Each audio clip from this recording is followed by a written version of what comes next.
जय जगन्नाथ। श्रावण मासर यही सुदशा व्रत को मु मोर घरे केमती पालन करिछि मु आपण मानकु देखैबी। एठी मु चिता पकई खटुली को शुद्ध भूत भाव में धोई रखिदेछि। ए हेउछि व्रतर पूर्व प्रस्तुति। व्रतर पूर्व दिन ठाकुराणी बासन सब माजी नहीं। ठाकुराणी जो स्थान में बसवे से स्थान को पंचामृत छिंची पवित्र करे मृत्यु को पंचामृत हलदी पानी और बासजल कहले कर्पूर अगुरु गुड़ा होता बासजल स्नान करे व्रत को हलदी पानी धोई नेबी। तापर 10टी गुआ को मु हलदी पानी रे धोई नहीं।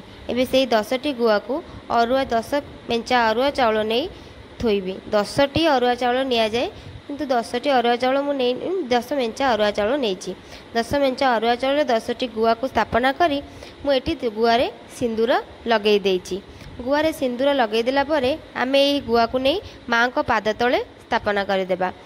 मां को तापर 10 मां को हलदी मुही बोली कहा जाए। तेणुक 10 मेंचा हलदी रे किसी अल्प सिंदूर लगे देछि। मां को सामने नहीं से हलदी को मु स्थापना करिछि। एबे कलश स्थापना करिबा। कलश रे मु स्वस्तिक ऊपर अल्प किछि अरुआ चाउल रखी कलश स्थापना कर देछि। जेहेतु मु ठाकुर घरे सब बेले कलश स्थापना करी रखी थाए मु सेही कलश को ही सब पूजा रे बसाए। मते आउ थरे कलश स्थापना करबा को पड़ेनी। एबे मां को फूल पुष्प दुर्लभ पत्रर बासना मां को बहुत भल लगे। तेणुक मां को फूल पुष्प शंखा सिंदूर लगे नुआ सालुकना दे पूजा कर देछि। 10 मुखा दीपर आलती 10 टी फलर भोग एवं शेष कर्पूर आलती दे मोर पूजा शेष कली। कलश को मध्य आलती करेबे। 10टी मंडा मध्य करा जाए।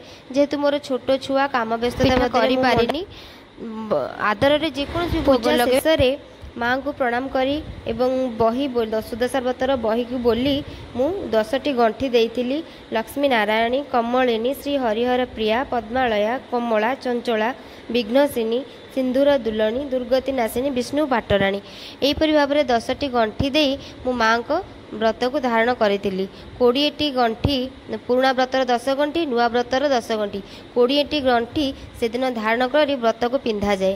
तापर 10टी गंठीर व्रत सब नारी मानकर हाथ में रही थाए किंतु सुदशा व्रत दिन 20टी गंठीर व्रत को धारण करा जाए।